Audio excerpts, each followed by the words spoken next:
Hey guys, what is going on? And welcome back to another episode of the Huddersfield Town Career Mode. This is episode number 9 and... Yep, 9. And today, I am recording the episode whilst wearing tracksuit bottoms, okay? Just to show you here. There's no ambiguity whatsoever in today's episode. I'm recording the episode wearing my tracksuit bottoms. In the last episode, you might have seen me celebrating a Casey Palmer goal, and you might have seen my bare legs. I was wearing shorts, okay? Short shorts, but shorts nonetheless, okay? So there's no ambiguity now. I was not recording the episode in my pants. But going into today's episode, to recap the last one, you did see 3 unbelievable games with crazy late drama and just some beautiful goals. The 2-1 victory over West Brom, Moyes screamer in that game was unbelievable. The unbelievable 3-2 victory, the Vitality against Bournemouth, featuring that unbelievable Casey Palmer goal and my bare legs, and of course the Kunchunga late winner deep into stoppage time. But of course our undefeated streak did end in the very next game as we lost 2-1 City at home when Aguero scored that last second winner. I was devastated. But today we've got 2 big games away from home. We've got Arsenal away and we've got Everton away as well. Very tough test, so let's just get straight to it. Okay, so first game today, it's Arsenal away at the Emirates Stadium, and it's an out-of-form Arsenal as well. They're really struggling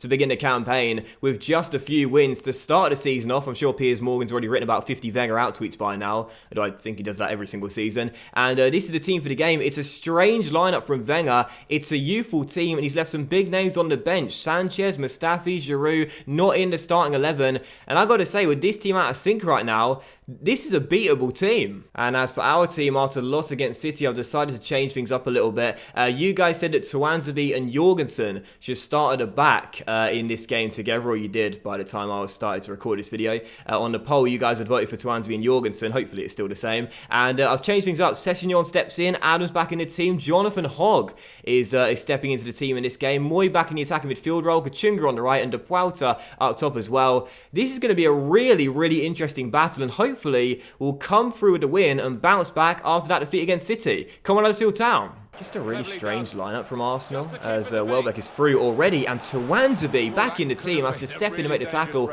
and Jorgensen gets it clear. But you've already seen this season, you know, Jurgen Klopp, Pep Guardiola, and now Arsene Wenger as well, playing really weird teams against us as Iwobi finds Danny Welbeck. But it may be a bit of a weird selection, but it certainly isn't messing with the chemistry. Arsenal go 1 goal up, and Danny Welbeck runs to Arsene Wenger to says, "We believe in you, even if Dox and Piers Morgan don't." 1-0 already, and straight away Arsenal give us the worst possible start. Lovely first touch by Welbeck, gets it out of his feet, and then smashed it past Lussell. 1-0 already. This could be a very long night. And the point still stands. It's an interesting lineup, leaving Sanchez on the bench and Mustafi on the bench as well. But obviously Arsenal unfazed by this team selection, already leading by a goal. And we have not started off well, already surrendered possession a couple of times. I'm not feeling confident. That loss against City has totally destroyed my mood. I mean, we were in such good form. We were playing so well. The undefeated streak was looking good, but now it's all Arsenal, and it's 2-0 already. It's 2-0 already. What a terrible start. Someone explained to me how these guys are out of form and have only picked up a few points to start the season, because they have started off this game like a house on fire. A cross drill to the far post. I don't really know what Lussell's doing there, but it's put in, and it's 2-0. I was going to say 1-0. I wish it was 1-0. It's 2-0, 12 minutes in. We just can't defend, man. We are the joint top scorers in the league, but we cannot defend for Toffee. Awful start. This is the worst possible start, already trailing by 12 minutes in, and we are getting exploited right now. Our defensive line is so high, and Welbeck is through. Out comes Lussell, and he squares it to Iwobi, who puts it in. It's 3-0 to the Gunners. This is going to be humiliating. I mean, the incredible start we had to the season was not going to last forever. You know, we knew that. At some point, we were going to start struggling, because lest we forget, we are a newly promoted side, and, you know, based on ratings alone, one of, if not the worst, in the Premier League. So this is not that much of a surprise, but I guess it's the opponent that's surprising me. Arsenal started off so poorly, but in this game, they're not showing any signs of a team out of form and out of sync. They're looking so much better, and again they're through. It's Welbeck on the ball, finding Niles. He's already scored 1 here. Maitland-Niles down the right-hand side, back towards Moore. Does he want to cross? No, finds Elneny. Back towards Niles, who shoots through the legs of Lussell. 4-0 Arsenal. I think I'm getting sacked at half-time. God, this can't become 5 before half-time. Surely Danny Welbeck on the ball. Tries to get past his man. Smith with the interception. It's going to drop 2 more into Elneny. And he finds Iwobi to Welbeck. Oh, it's off the post. The woodwork spares our blushes and us going 5 goals down before half-time. I mean, we were literally the informed side, the surprise package, and unstoppable. And, oh God, not again, not again, not again. The passing's all over the place. Cross to the middle. No, it's not 5. Yes, it is. It is now. He played a 1-2 with the post. It's 5-0 to Arsenal. Is that his hat-trick in 36 minutes? I can't believe this. Cross to the middle, and he plays a 1-2 with the post and goes between Tuanzebe and Jonathan Hogg. It was sleeping. I mean, I know it's a night-time kickoff, but come on, lads. You're not 12 years old. You don't need a bedtime now. It's 5-0. It's 5-0, and we're not even at half-time yet. You know, we've got Everton on the weekend. I'm very tempted right now to take off Sisto and make sure he's fully fit for that game, because this game is done. I mean, it was done quarter of an hour in, I think, as Arsenal continue to put the pressure on here and look for a 6th goal before the break. Kolasinac back towards Coquelin, the captain tonight, into Danny Welbeck. There is Kachunga with the interception. Adam finds Moy, and maybe a chance on the break here. De Puauta to Jonathan Hogg. Hogg towards Adam. Adam has 2 men ahead of him. One is De Puauta, who gives it him back. Good chance here, and Sisto could be through. Sisto could be through. Oh, it's a wonderful goal, but he's offside. I mean, that sums up the first half. It's going to be 5-0 going into the break. And Sisto was, yeah, offside just. But it's the correct decision. Oh, can't even get a crumb of comfort. I'm not even going to let Sisto go out for the next 45 minutes. Take him off for Scott Malone. We'll put Sessegnon up to left midfield. And I think we'll also take off Moy for Danny Williams. We'll have Adam playing as an attacking midfielder. And we shall go with that lineup for the next 45 minutes, which again is just going to be damage limitation now. That's all it is, damage limitation. Let's not let Arsenal score anymore and hopefully get some kind of positive and maybe a consolation goal. Straight away, Hogg does find Ryan Sessegnon, who, to be fair, when going forward tonight, he's actually been okay. Defensively quite poor. When going forward, he's been quite good. And oh, he's hit the bar. Twice we've hit the woodwork. No, we haven't. We've had a disallowed goal and now we've hit the woodwork. Arsenal hit the woodwork in the first half, but still 5-0. Sessegnon's been one of the bright sparks tonight when going forward, but we still trail by 5. Doesn't change that. Well, Arsenal are taking off the guy that's destroyed me tonight, Maitland-Niles. They've now brought on Sanchez as Welbeck's header is cleared away by Tuanzebe. This is just awful. I don't know what's happened. Like, my players seem to have lost all their ability. It's like in Space Jam, where the Monstars take the NBA players' talents. Like, I can't do anything. Like, they can't control the ball. This is terrible. Hogg to Malone. Through to Adam. Nice first time ball there to Kachunga. And a chance here for a consolation goal. It's Kachunga who goes for goal from a tight angle. I'll tell you what, that is a brilliant goal. That is an absolutely superb goal from Kachunga. It's going to be nothing other than a consolation goal, but I'll tell you what, that was brilliant. And that is the end. It's all over. Well, that was absolutely dreadful. Sack me now. I don't even know what to say, but sorry. I mean, that was embarrassing. That was really, really embarrassing. We were torn apart. And to be fair, we won the second half 1-0. But we lost the game 5-1. And somehow didn't record a shot on target despite scoring a lovely goal from Kachunga late on. So 5-1 the final score. I mean, to be fair, when it went 5-0 up, I was thinking this could be 6, 7, 8, 9-0 come the final whistle. So at least we did keep a clean sheet in the second half. But of course, it means nothing, really. We still got battered. And Maitland-Niles, I mean, this youngster just tore me apart. There's a reason Sanchez was left on the bench. Wenger knows that this guy has got something special. And he certainly was special tonight. Collects the match ball, hat-trick, perfect 10. And for Huddersfield, it's back-to-back defeats.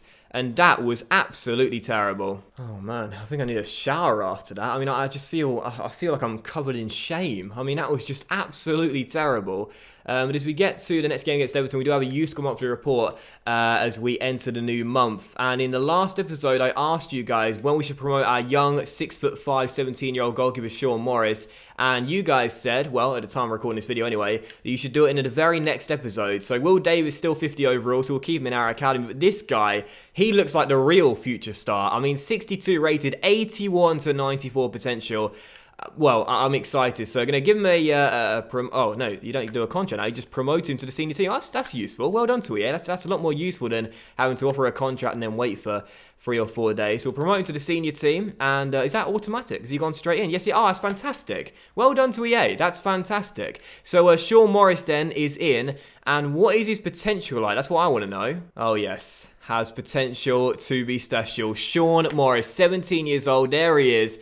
And I must say, I'm very excited about this guy. 2-star skill moves and 2-star weak foot, so ball rolls for days. And I'm liking the look of this guy a lot at just 17 years old. I don't know why you can't see the goalkeeping attributes there. Surely that would be a lot more better to see than his technicals. But either way, Sean Morris has been promoted. The 17-year-old is in. I don't think he's going to go into the first team, despite Little conceding 5 in the last game.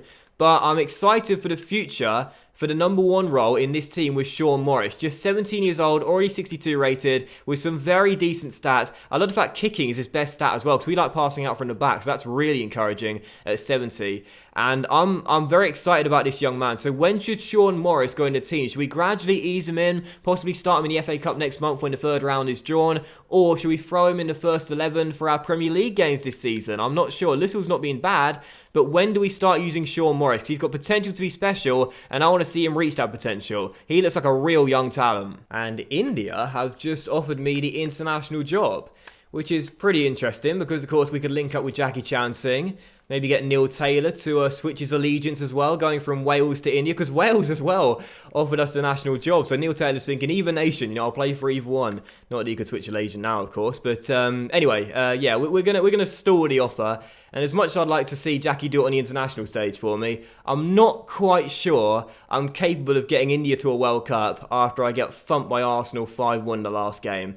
Nice challenge, but one which I think is too great for me. Alright guys, so second and final game today, it's Everton away, and Ronald Koeman's side have made a better start to the season in the game than they have in real life. They've got a pretty decent team out there with a good young side, with Calvert-Lewin and Lookman, Bray Wanderers legend, up top together. And after that 5-1 drubbing and back-to-back defeats, this could be another tough test for us, this one, but hopefully we'll come through and get the win. And you'll be pleased to know I've changed things up for this game, and I felt like I had to, really. We've gone with our 4-2-3-1 as always, but a change in our lineup sees Lussell keep his place in goal. The back four of Löwe, Tuanzebe, Schindler, and Tommy Smith, with Moy and Billing in the DM area. Sister on the left, Ince on the right, Palmer is attacking mid, and Mounier leads the line. So Everton away, second and final game today. We need to perform better after that drubbing away at the Emirates. So come on, Huddersfield, let's bounce back, stop the loss streak after 2, and return to winning ways. Let's get it done. You might have noticed as well, Sean Morris is on the bench in this game. Not going to hit the panic button just yet. I know we conceded 5 against Arsenal away from home on Tuesday, but don't want to throw the 17-year-old in goal just yet. But if Lussell fails to keep another clean sheet as he makes a good save there at his near post, then I will probably put the youngster in goal for the game against Brighton. But for now, Lussell keeps his place in goal, and that's why. It's Calvert-Lewin out wide towards Luke Garbutt, and the left back on the ball. Tackle by Tommy Smith, well done. Moy receives the loose ball. Chance here for a break if we want to push it. Ince through towards Casey Palmer, towards Sisto. Sisto out wide towards Löwe as he works from right to left. And our German left back on the ball comes inside, gives it to Billing, across to Moy. Moy on the turn will give it to Tommy Smith. As we look to build a chance here. Ince sent down the right-hand side. Jagielka comes across. Ince takes it round Phil. Gets himself inside. Goes to go for a tight angle. And Jordan Pickford has to make the save at his near post. Good attack there. Nice build-up. Unfortunately, could not squeeze one in at the near post. Moy's corner. Mounier flicks on. And no one can turn it in. Good spell of pressure here, though. Martina into Tarasaj. But there's Sisto with the interception. And Löwe gives it to Aaron Moy. Uses his body to hold on to the ball. Then finds Tom Ince, who has Tommy Smith on the overlap. Gives it to the captain. Into Mounier. Nice touch towards Moy. Moy to Billing, and Billing will play it out wide eventually towards Löwe. Didn't mean to chip that, but it's okay because Löwe can control it well. Give it to the Dane. Back towards Löwe. As we keep the ball on the ground, no need to do anything silly here. We've got possession and we're looking comfortable, he says. He almost gives the ball away. As Schindler now plays that wide towards Smith. Easy, patient build-up here. Let's not surrender the ball and just keep hold of it. Löwe now receives it. Back towards Billing, and Billing back towards Löwe. Löwe to Billing. Nice 1-2. Löwe to Sisto. Sisto now cuts inside. That's where he's best. Can't get a shot away first time, but he can the second time. And Pione Sisto puts us in front with a wonderful goal. And if there's one man that was never going to get dropped for this game, it's Pione Sisto. He's on fire. I mean, I was let down by a few of our players on Tuesday night, but Sisto only played 45 minutes, did score a goal that was disallowed, but this one was never going to be chalked off. He momentarily lost the ball, but then won it straight back and smashes it past the ex-Sunderland goalkeeper Jordan Pickford. 1-0 to the Terriers as we try and make amends. And my word, did we need that. A humiliating loss in London on Tuesday. This is more like it. Moy through to Casey Palmer. Palmer has his man on his heels. Can he get round him? He's got a man supporting. It's Pione Sisto. Oh, Jordan Pickford denies Sisto with 2 quick-fire goals as it's still 1-0. But what a great way to end this first half. We're in control now. We're looking very, very threatening. And we still have the advantage as we go into the break. And oh, Billing, great interception, but it goes straight to Lookman. He wins it back for Everton. We've had a point to prove today. Like, we've had a point to prove, and we certainly are proving it for now. The effort and the energy levels have been so much better than they were on Tuesday night. Maybe due to a midweek game, you know, maybe that's why. But we've just been much better tonight, and defensively too, so much more solid. Tuanzebe stepped in, and I was thinking after the Tuesday night game, should we drop him? Comes in, concedes 5 goals. Instead, he stayed out there, and he's played very well alongside Schindler. And he gives it to Löwe, into Casey Palmer. Nice first touch to find Moy, and now Moy through to Ince. Ince his first time looking for Mounier. Keane is there, but then loses out to Mounier, who catches him sleeping, and Mounier shoots. Great save by Pickford again. We really should have punished Everton more times than we have done, but right on cue, Casey Palmer wins it back and puts us 2 goals up, back in the team today and back on the score sheet. Casey Palmer needs to stay in this first team because I am really liking him in the attacking midfield role, but look at Everton here passing out from the back or trying to and giving it away right on cue. Casey Palmer puts it into the bottom corner. 2-0 to the Terriers. And I've got to say, I said it a moment ago, but our energy levels, our enthusiasm, our effort has been so much better than on Tuesday night. It's almost like we went into that game accepting defeat, but today we wanted to prove a point, and we certainly done it. 2-0, and we've been brilliant. We've not panicked either. You know, we've not panicked. Thrashed by Arsenal, back-to-back defeats as well. We have not panicked. We've responded instead with a really good performance, but there's just under half an hour to go, and you can't rule out the Toffees from getting back in this game. Calvert-Lewin to Tarasaj. Space opens up. Lookman back to him, and Tuanzebe is there again. This is so much more like it from the youngster. So Adams coming on for Billing, and Kachunga is coming on for Tom Ince with just under 17 minutes to go now, as we are still up by 2. What a brilliant performance from Huddersfield Town, and a great response as Palmer there. I thought the injury symbol came for Palmer, but evidently I must have been confused. I swear that looked like an injury symbol there on Casey Palmer, but clearly it wasn't, because Kachunga's just come off the bench, and oh my word, his first touch has made it 3-0 to Huddersfield. It's back-to-back goals for Kachunga, and he's taking a bow. And I'm not surprised, because that is a wonderful, wonderful goal. He's dinked it over Jordan Pickford first time. I was confused there, because I thought the injury symbol came up on Palmer. Clearly it didn't. And Kachunga with a wonderful, wonderful goal. First time, dinks it over Jordan Pickford and puts it over the keeper as it nestles into the bottom corner. We needed to make a statement after that humiliating loss in the capital on Tuesday, and we certainly have. Everton 0, Huddersfield 3. This has been fantastic. Moy controls that goal kick and gives it to Charlie Adam. And Adam to Palmer, who's been great today. Now Sessegnon through to Sisto. Oh, great ball by Sessegnon, and Sisto's away. Sisto's away. He wants a goal. He's round his man. He's inside the area, and he's at the post. Well, that would have been the cherry on top had Sisto finished that off the woodwork. Well, it's not going to matter, because what a performance from Huddersfield Town. Everton 0, Huddersfield 3, and we have just destroyed Ronald Koeman's side here at Goodison Park. They've made a pretty decent start to the season in the game, but instead it was more like their real life form today. They were very, very poor, but we stepped up and delivered. We were excellent all game long. What a great performance. Both defensively and when going forward, we were great. Goals from Sisto, Palmer and Kachunga separate the sides. A really, really great win, this one. I mean, I felt we were so much in control of this game as well. Everton had one chance chance I can remember in the first half, but other than that, we really were just in control of the game, I felt. And when we went forward and attacked as a pack and as a unit, I mean, we looked unstoppable. This was like the Huddersfield you saw in our unbeaten run, not the last game against Arsenal. So a brilliant win for the Terriers. A great way to respond. For me, man of the match to Casey Palmer for a goal and an assist. His performance all game long was great as well. But honourable mentions to Sisto, who I thought was great. Another goal from him. Kachunga off the bench for that sensational little goal. And of course as well, the boys at the back, including Tawanzabi, who stepped in and after considering dropping him on Tuesday night after getting into the team and conceding 5 goals, I'm glad I didn't. 8.3, he was excellent, and that's why he stayed on the pitch. So 3-0 the final score, a great way to respond after that awful, humiliating loss against Arsenal. So that will end today's episode of the Huddersfield Town Career Mode, guys. So a big thank you for watching. I really hope you have enjoyed it. If you did enjoy the episode, then please do drop a like, as likes are, of course, very much appreciated, and they really help the channel out as well. There are back-to-back triple headers in the next 2 episodes, and the next one's going to feature a huge game against Antonio Conte's Chelsea as well, so look forward to that. It should be great. But thanks for watching, have an awesome day, and I'll see you for the next episode in the Huddersfield Town Career Mode very soon. Bye.